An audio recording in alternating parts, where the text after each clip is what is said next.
Hey Doobs, how we doing today? Welcome to another fantastic addition to the DOOBISODE series where we have a weekly talk, where we catch up, have a special theme for the episode, and yeah, I'm just trying to keep my mind straight here because I am so hyped for The Last of Us Part 2, especially the days leading up to the release.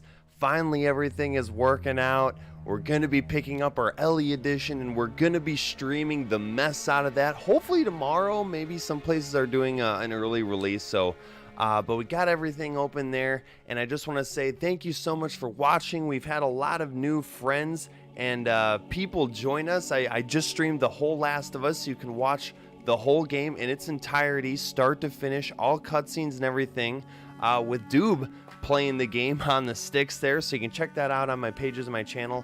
But wow, so yeah, I just figured with the release coming up and kind of a holiday coming up, we have Father's Day coming up here in the States.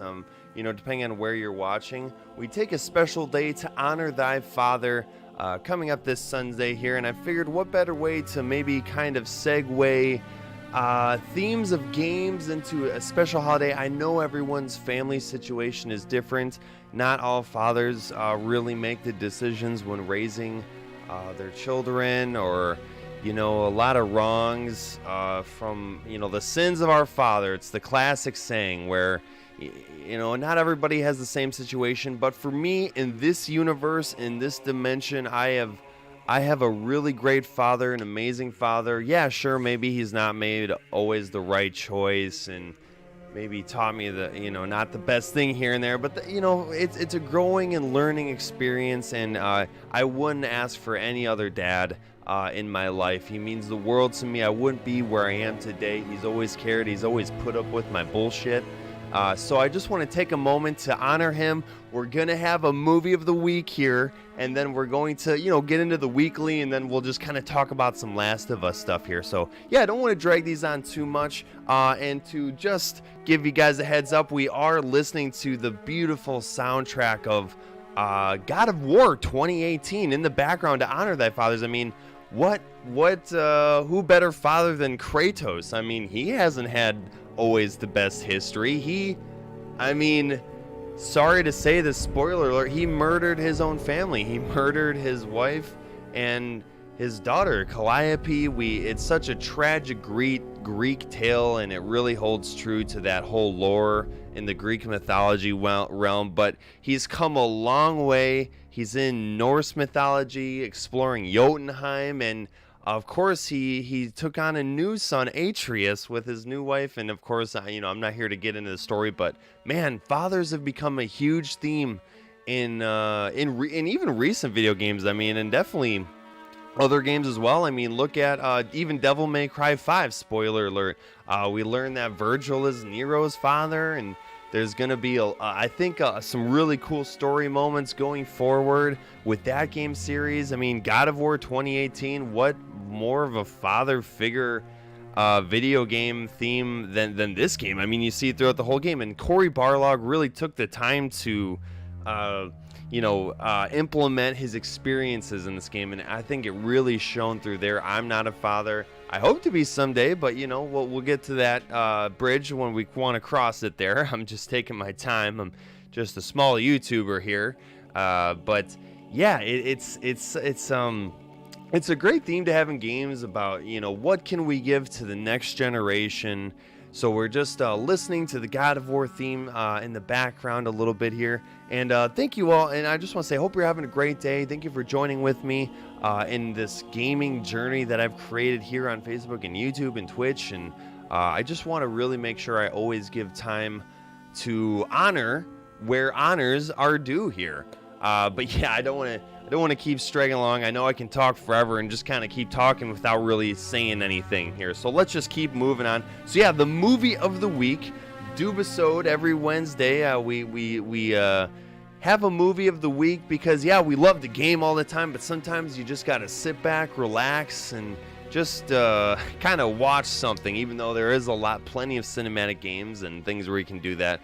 But I'm a huge movie buff. I love to just promote and add extra content, something for you guys to enjoy. So yeah, movie of the week to this week is, yes, Terminator 2, Judgment Day. This movie means a lot to me. I never tire of watching this movie. Yeah, I've seen the first Terminator. I could highlight the whole franchise and series here, but I like to pick out one title, and I think Judgment Day is still my favorite Terminator. We have Arnold Schwarzenegger in his prime, coming back, being the good guy this time, as we watched, the struggles with Sarah Connor, and in the first film where the Terminator was hunting her down to, prevent the whole rising up against the machines, and John Connor is the savior of humanity. But in the second one, he's actually trying to protect John Connor from the nasty T-1000 model. Yeah, I just really want to get my Arnold voice going on here. But my father reminds me so much of Terminator, and just his boldness and his strongness, and he actually is the one that really got me going to the gym and working out. So I really got to dedicate my fitness to my father, and really promoting me to go to the gym. As much as I hated it, there's a lot of things that our fathers make us do that we absolutely hate, but sometimes it's for the better, at the end of the day. And my dad introduced me to the Terminator series. Specifically with Terminator 2, all the action sequences and all the imagery, it's so nostalgic. I'm a huge nostalgic gamer. That's why we have Doobie Classics and movies from the 90s and early 2000s. I really want to not forget some of these classics that we have going on here. But yeah, my dad has just always reminded me of the Terminator, especially when he was a little younger and a little more physique, but he still has it today. Yeah, along with Arnold Schwarzenegger is going. But yeah, there's a huge kind of a little bit of a father-like theme in the Terminator 2, I'd say. I mean, John Connor is teaching the Terminator, where the Terminator is kind of teaching John Connor, and it's this great give and take here. And just an explosively good movie with a lot of great one-liners.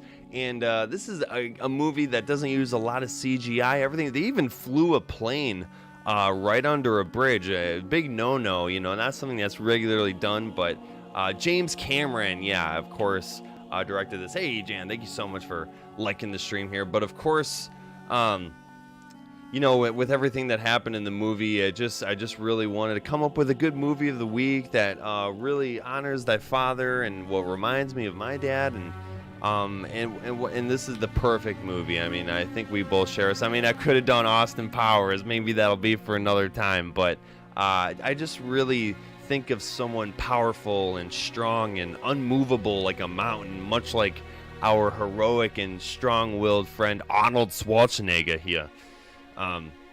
So yeah, just a great movie. If you've never really gotten in the Terminator series, it has really evolved, and one was really good and 2 was phenomenal, and then it really started going down with 3, and they haven't really brought back this series as well as in its heyday with Terminator 2. This is still, I'd say, the best entry in the series, and not only does it have that little father theme, but it really does just remind me of my dad and all that. So just want to give a huge shout out to him. I'm going to be doing that throughout this episode. We have it coming up here. But yeah, check it out. Terminator 2 Judgment Day. I'm not really sure what this is streaming on right now, but by all means, give it a look. It's a fantastic thrill ride, and still just a movie-ass movie. I know I kind of say that here and there, but just a great summer blockbuster, especially since the sun is shining now. Things are kind of maybe getting a little back to normal, but voices still need to be heard. But let's not just forget some of our important holidays and honoring certain people, especially when it comes to family. Family is tough. And I could have had a million other movies for this, but for me personally, Terminator resonates with me and my dad. So just, hey, huge shout outs. Thank you for making me watch this movie, Dad. I really do appreciate it. But yeah, so that was just the movie of the week here. Let's get into the gaming stuff here. Let's keep it going. Yeah, of course, we have the weekly that I like to talk about, just some little tidbits of news that I find interesting. And let's just start out. So we've had a huge slew of news with next gen, specifically with the PS5. We've heard some stuff about Xbox. This is primarily a PlayStation oriented channel, but that's not to say I don't like talking about other games and things that come out. But I just only have so much time in the day, and Sony gives me plenty of content to talk about, especially with the most recent Future of Gaming event that's still blown me away. You can check out, I had a special Doobisode talking about all the cool games we saw there, so you can check that out in my videos as well.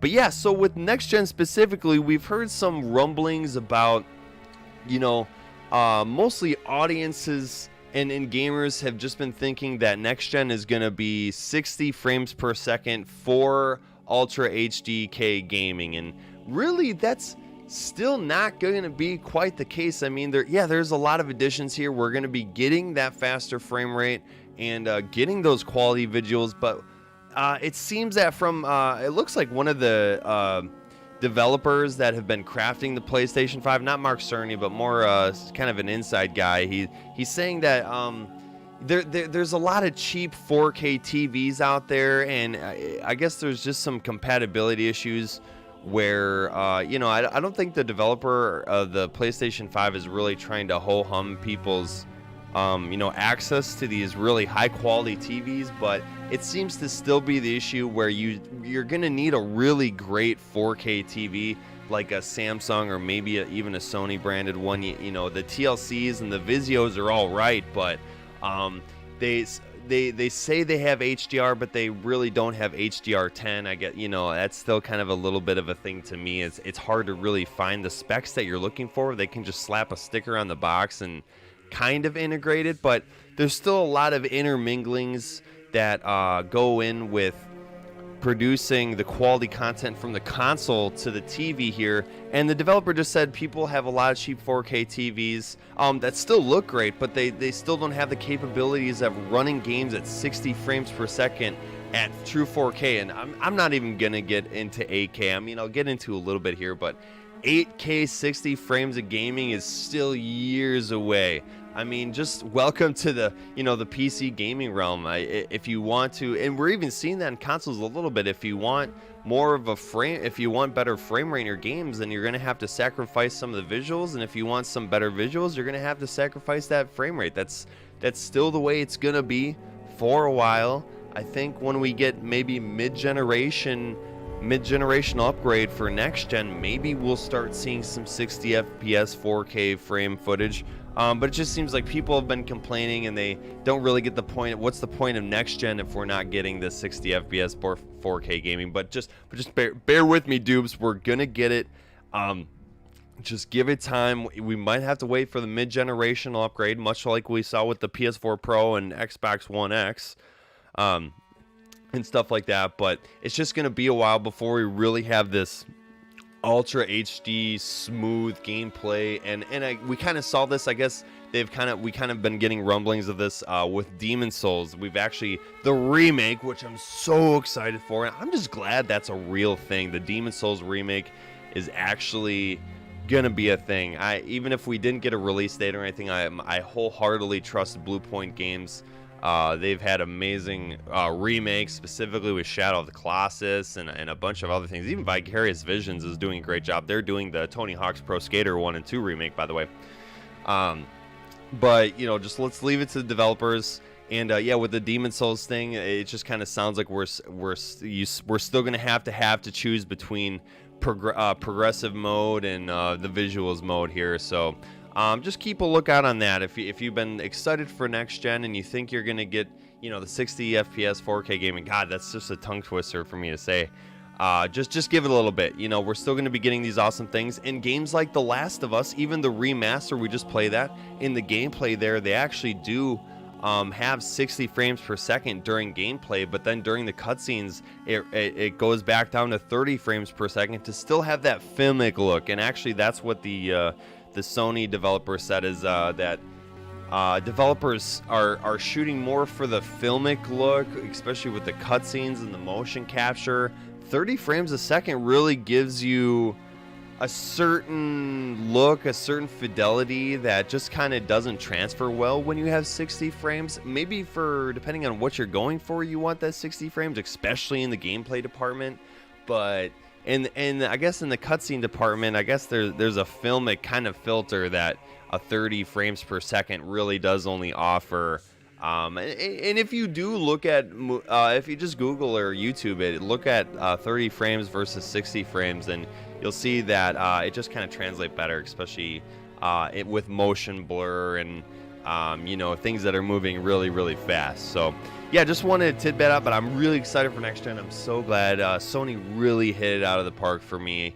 Maybe besides Bug Snacks, but really hit it out of the ballpark for me with the amazing event. We got Marvel Spider-Man Miles Morales, the kind of in-between game until we get an actual true Marvel Spider-Man sequel. We got Horizon 2, Forbidden West, the Demon Souls. We got Resident Evil 8, which we'll talk a little bit here in a little bit. But just a lot of bevy of content that I think fans really were clamoring for. So yeah, you can check out my Doobisode on that. So we'll have that get going. So I'm just going to keep it rolling here, guys. I'm trying to get it going as fast as I can without taking up too much of your time. And these Doobisodes really just last as long as I run out of genuinely interesting things to say here. So that's it for next gen. So yeah, now we have some, there's good, the bad, and then the ugly news here. It seems that Warner Bros. Games, so we know about Warner Bros. Interactive and Warner Bros. Entertainment, and they own a billion IPs, especially in the DC department. But for WB Games, they've, produced and footed the bill for, of course, games like Mortal Kombat and, the Lord of the Rings Shadow of War game, and just kind of a lot of great products. But apparently they're going to be, or they're trying to sell themselves. They're on the market for boku bucks. So when Warner Bros. Gets sold, it sounds like that's all of the companies that are under its wing, like NetherRealm and a bunch of other stuff. I'm looking at specifically NetherRealm here. I know there's more, but I get, but who's buying it? Who's going to spend all this money on all these great titles, which eventually will probably make a return back. But it sounds like just not maybe the most exciting people are buying Warner Bros. EA Studios might buy Warner Bros. It looks like Take-Two Interactive could buy. It's a huge chunk of change, and only so many companies have the amount of money to actually buy WB Games specifically, their gaming division, not the movie division or anything. But yeah, what if we have a world where evil triumphs and EA buys? I mean, I know we got loot boxes in Mortal Kombat and a lot of their other titles there, but it would just be really kind of what's going to come of this if EA purchases this. I mean, it sounds like they're doing okay things. They're going to come out with future Star Wars games that don't incorporate loot boxes. I mean, fingers crossed. We finally had a great release with Star Wars Jedi Fallen Order. That game was the bee's knees. Even got a free update. I mean, EA, what did you do with my EA? This is a good thing, but if WB Games really is selling themselves on the market, then I just really hope that it just doesn't turn into some ugly loot box pay to win baby bullshit. Let's keep the integrity of the game here. They got the content. The games are going to sell. You don't need to keep slapping on a $5.99 loot box for a purple skin, But so let's just hope that WB kind of plays their cards right, holds their cards close to their chest. I mean, I'm sure they're trying as soon as they can, trying to sell as soon as they can. But in a world where, yes, Mortal Kombat is owned by EA Studios, it's in the game, $5.99, pay to win, let's go.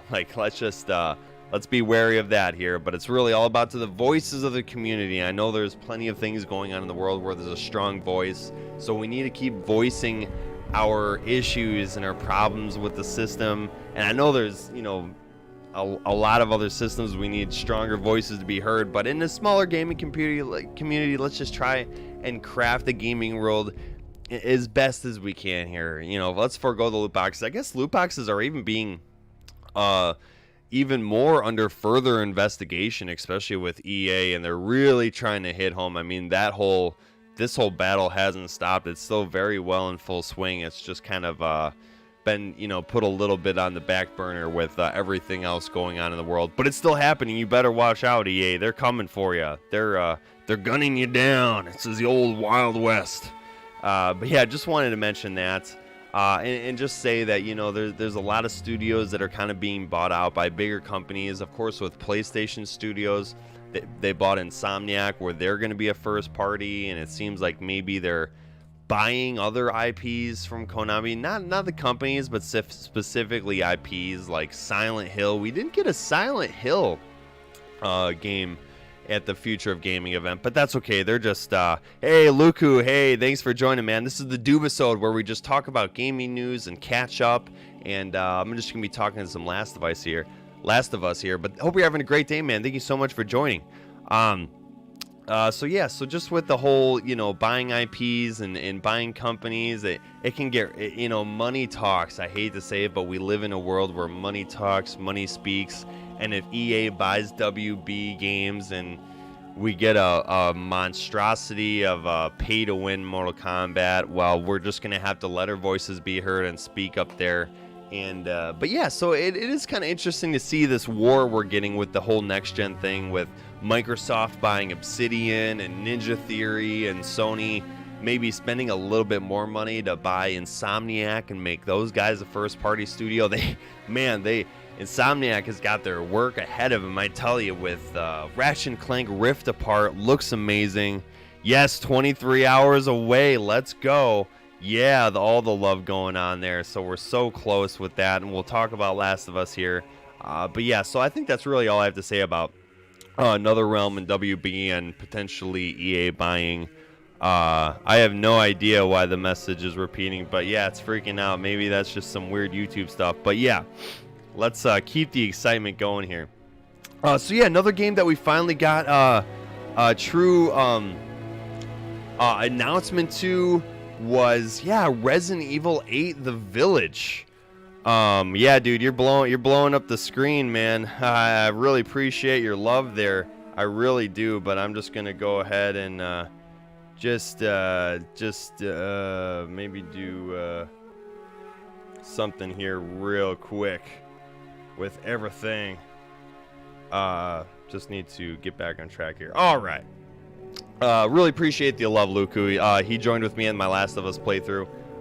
But yeah, great overall guy. But yeah, so we got Resident Evil 8 finally announced at the Sony events, and we have some interesting news actually about this one here. Apparently, this Resident Evil 8 is going to be a next-gen only title. I know that this is kind of maybe not so surprising news, but I guess this game was actually announced for PS4 and Xbox One X for the current gen, but it sounds like from the developers there's some issues going on there where it just doesn't translate well to current gen, and they just need to really focus on next gen games and really have the game just, you know, I'm actually, I guess for pop-up and stuff like, you know, things are texture models, I'm really glad that they're just gonna focus rights on the next gen. You know, let's just put all of our cookies in the one basket. Let's make the game look as best as it can be. I'm all for that. Hey, thank you so much for Emilio liking the stream here, just getting the weekly and honor thy father Doobisode going on. But yeah, really just want companies and developers to just focus on the next gen. Let's not try to do this weird cross-gen thing. I know there's plenty of players that aren't going to be purchasing a PS5 or an Xbox Series X right away. So, you know, it is nice when we do get this kind of cross-gen thing, but for me, for hardcore gamers, I do really just want the developer to just focus on the next gen, give us the best quality entertainment we can get. No pop-ups, no, you know, pop-in, no texture, no blurry stuff, anything going on there. Let's just get the whole next-gen thing going, and I'm actually really happy that Resident Evil 8 is coming just to next-gen, just because there's always weird problems. You have to downscale your game to current-gen. You really have to limit yourself, and I think that's why Sony's kind of taken the long, hard road of really crafting a true experience and really making sure their games stand out on a current gen. I think Sony's even mentioned this, that they're going to just be focusing on having their games be all for next gen, and you know, maybe there'll be some developers that still work on some cross-gen games. I'm sure we'll be getting that with all the EA sports titles. Man, Luku, you're really blowing up my my feed here, man. I don't know what's going on there, but Appreciate the love, buddy. So yeah, let's just keep going on with that. Let's just focus on the future, and there'll be plenty of titles that'll still be for the everyday, casual gamer that's gonna wait maybe until the mid-generational upgrade to really, justify the purchase of the next gen, because we are going to be getting better launch lineups here, but there's still going to be people that are going to be waiting for a specific game to really get that next gen console there. So yeah, that's really all I have to say about RA Village. It is going to just be a next gen only. I'm really excited. Hopefully I can get my hands on a PS5 and play this as soon as possible. We had a really cool trailer with all the stories and and just some real nail-biting stuff. What's going on with Chris? What's going on with that? What's going on? I really gotta know. But yeah, that's all good there. So that's just the Resident Evil 8. So yeah, let's talk about the main event here. And also, I just want to mention that the IGN Summer of Gaming just ended yesterday, I believe.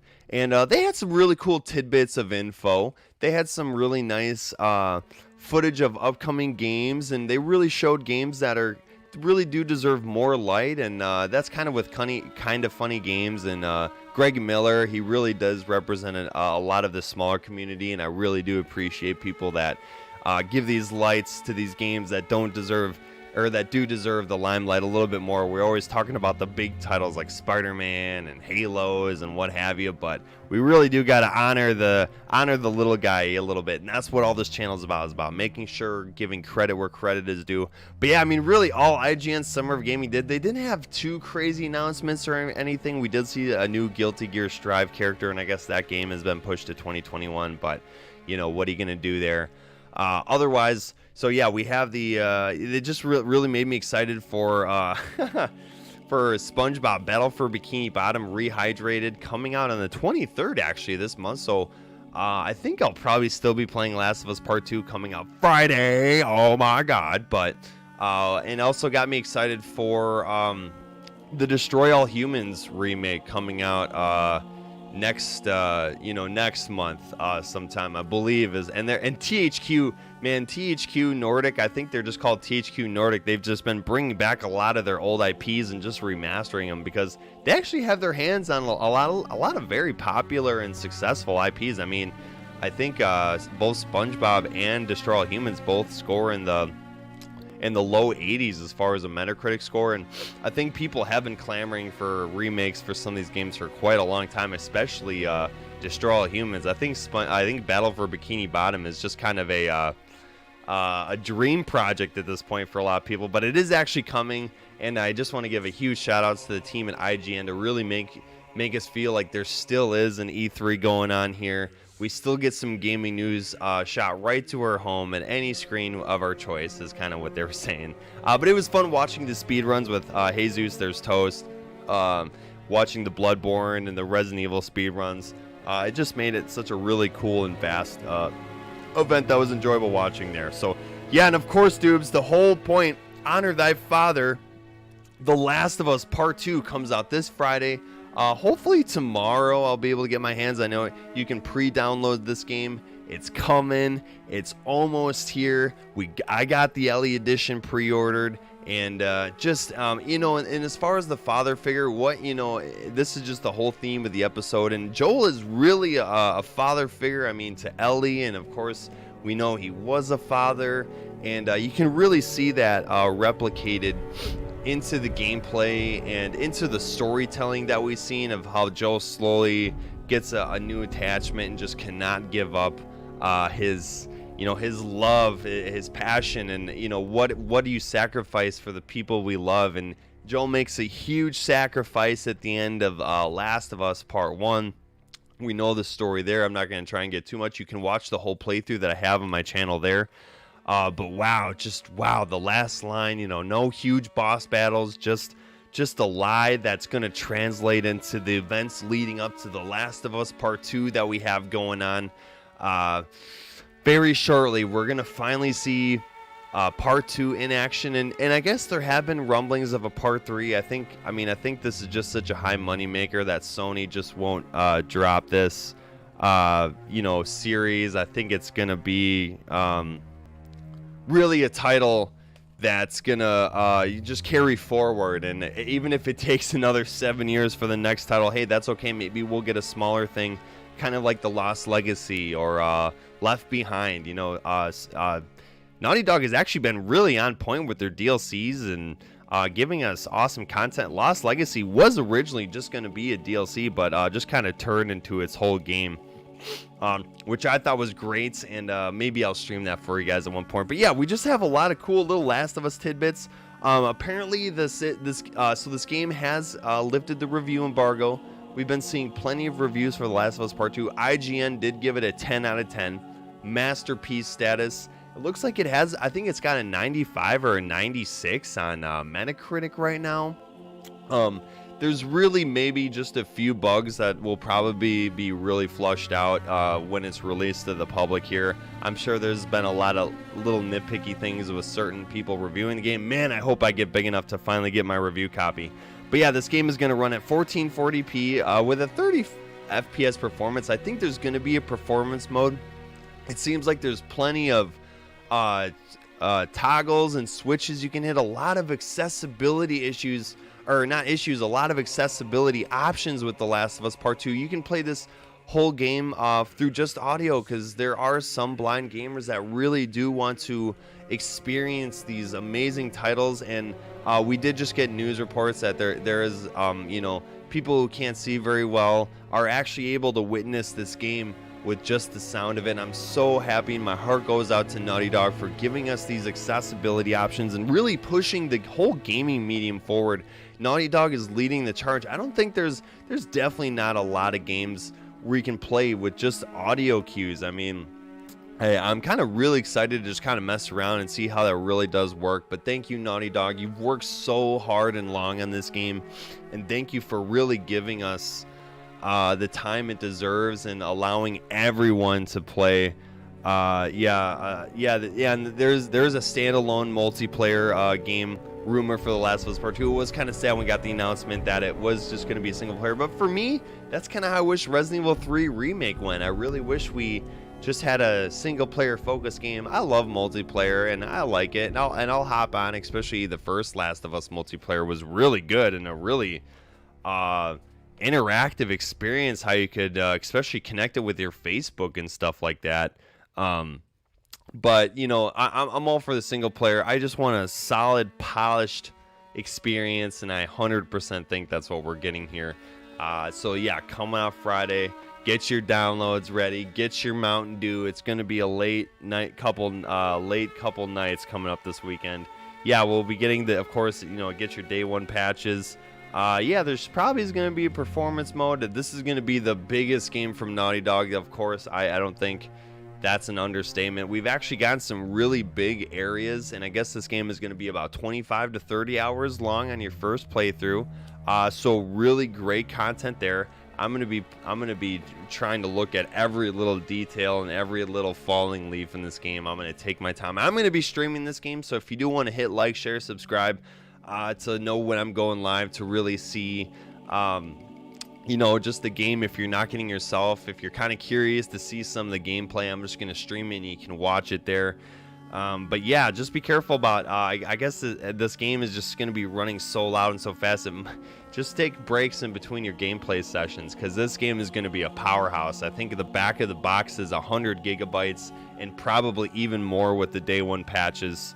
It's going to be a big game, guys. And Joel, of course, we're going to see more of father themes from him and how the relationship has grown from his lie at the end of the first game. And we'll see if Ellie, I'm sure she'll get the truth there. And wow, I'm just really interested to see how the whole story is just going to really play out here. And especially with the newer additions of characters like Dina and everyone else we see in the trailer, new enemies. I really hope maybe we get some cool bosses. I really hope there's just like maybe one or two really standout bosses or something like that. I just want a boss. I just want like a super crazy infected or something like that. That would really make my day anyway. But yeah, we'll keep on our eyes on the lookout for the rumored, Last of Us 2 multiplayer, which I'm sure we'll get, and it'll probably be a discounted title or maybe an add-on to The Last of Us Part 2. But yeah, Doobs, I just want to say thank you so much for watching me and really just joining with me on my huge gaming craze and my passion for all these titles coming up. And aside from The Last of Us Part 2, I'm actually really excited for smaller titles like SpongeBob Rehydrated.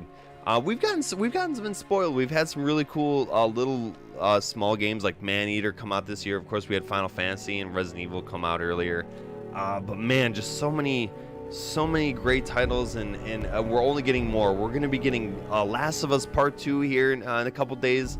We're going to be getting Ghost of Tsushima next month, and we'll really be hyping that game up. And, you know, it's kind of funny how that's going to be kind of the last swan song for PS4, where some people are considering this is going to be the biggest game of the year, but we have Cyberpunk 2077. I think that's on most people's wish lists, even more than The Last of Us. CD Projekt Red has just been amazing at talking to his community and really just hyping this game up. I mean, we would have had Cyberpunk in April, and then we would have had Last of Us in May, but with the whole pandemic and everything going on, games have been pushed around. They've been countering each other, and putting up a release date is actually really hard. You don't want it too close to an amazing game to undersell and undermine your game, and you kind of want to just break it up, especially when Sony is working super hard on all these first-party experiences, you know. And I'm actually really surprised we're getting the Ghost of Tsushima so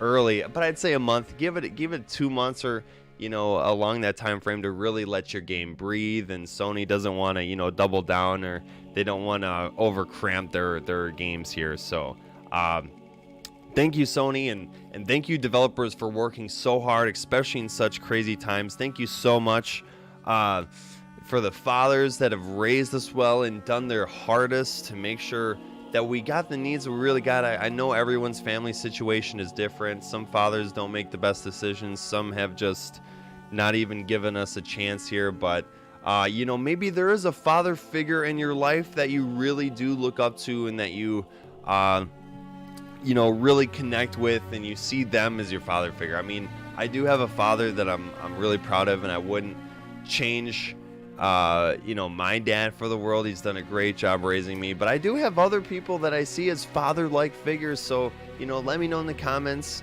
if there's a father-themed game that you love playing, or a memory you shared with your father. I actually remember my dad playing Hot Shots Golf with me. I mean, that was our game. In House of the Dead, my dad actually he's the one who got me my first PlayStation with a copy of Resident Evil 2, and I'm going to keep just thanking him for that and forming me into the gamer that I've become. I mean, he's really kind of carried me into becoming the hardcore gamer that I am, maybe without even realizing it. Maybe, you know, he's done his best, thinking about or adapting and just appreciating how my passion for gaming. He thinks it's not really going anywhere, but it's like the highest, money making industry in the world pretty much. But those memories of us playing Hot Shots Golf and House of the Dead, and even a couple fighting games here and there, I just got to give him a huge shout out for forming me to the gamer that I am today. Yeah, Doobs, this was just going to be a little short Doobisode here.